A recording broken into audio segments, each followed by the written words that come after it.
Hi friends, நான் உங்கள் Bhanupriya Riya beauty பார்லர்லேருந்து. இன்றைக்கி வீடியோவில் நம்ம என்ன பார்க்க போகிறோம்னு பார்த்தீங்கன்னா, பிரைடுக்கு ஐப்ரோஸ் எப்படி பர்ஃபெக்டாக போடுறது அப்படிங்கிற ஒரு டிப் தான் இன்றைக்கி நம்ம பார்க்க போகிறோம். நிறைய மேக்கப் ஆர்டிஸ்ட் பண்ணுற தப்பு என்னன்னு பார்த்தீங்கன்னா, ஐப்ரோஸ் ஷேப்பாக இல்லைன்னா ரொம்ப தின்னாக இருக்குது அப்படிங்கிறதுக்காக அவங்களோட ஐப்ரோஸ் ஷேப்பையே மாற்றி தின்னாக இருக்கிற ஐப்ரோஸை திக்காக பண்ணுறது, தென் கர்வாக இருக்கிற ஐப்ரோஸை ஆர்ச்சாக மாற்றுறது, இந்த மாதிரியான மிஸ்டேக்ஸ் தான் நிறைய பேர் பண்ணிகிட்ருக்கோம். பொதுவாக ஐப்ரோஸோட ஷேப் மாற்றினோன்னா ஃபேஸோட ஷேப்பே மாறிடும்.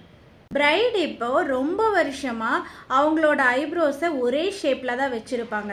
ஸோ சடனாக நாம் போய் ஒரு மேக் ஓவரில் அவங்களோட ஷேப்பை மாற்றணும் அப்படின்னா அவங்க ஃபேஸ் ஸ்ட்ரக்சரே அவங்களுக்கு மாற்றி தான் காட்டும்.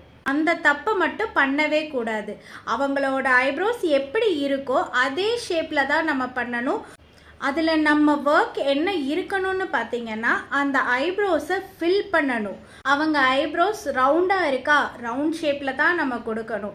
இல்லை ஆர்ச் ஷேப்பில் இருக்கா, ஆர்ச் ஷேப்பில் தான் கொடுக்கணும். ஷேப்பில் நம்ம எந்த சேஞ்சஸும் கொடுக்கக்கூடாது. அதை ஃபில் பண்ணுறது மட்டும்தான் நம்ம ஒர்க்காக இருக்கணும். அப்படி பண்ணிங்கன்னா உங்கள் ஒர்க் பர்ஃபெக்டாக இருக்கும். ஸோ அவங்க ஃபேஸ் மாதிரியே இருக்கும். அவங்களுக்கும் இது ரொம்ப பிடிக்கும். ஸோ நம்ம ஒரு பிரைடுக்கு மேக்கப் பண்ணுறோம் அப்படின்னா அவங்க ஃபீச்சர்ஸ் எல்லாமே நம்ம எடுத்து காட்டணுமே தவிர அவங்க ஃபீச்சர்ஸ் அத்தனையும் நம்ம மாற்றி காட்டக்கூடாது. அவங்களா காட்டணும், வேறு யாரோ மாதிரி நம்ம காட்டக்கூடாது. அதுதாங்க நம்மளோட பர்ஃபெக்ட் ஒர்க். ஸோ இந்த டிப் உங்கள் எல்லாருக்குமே யூஸ்ஃபுல்லாக இருக்கும்னு நினைக்கிறேன். ஃப்ரெண்ட்ஸ் யாராவது மேக்கப் ஆர்டிஸ்டாக இருக்காங்க, அவங்களுக்கு இந்த டிப் யூஸ்ஃபுல்லாக இருக்கும்னு நினச்சிங்கன்னா அவங்களுக்கும் ஷேர் பண்ணிடுங்க. அப்படியே ஃபாலோ பண்ணிவிடுங்க, லைக் பண்ணிவிடுங்க. Thank you, bye by.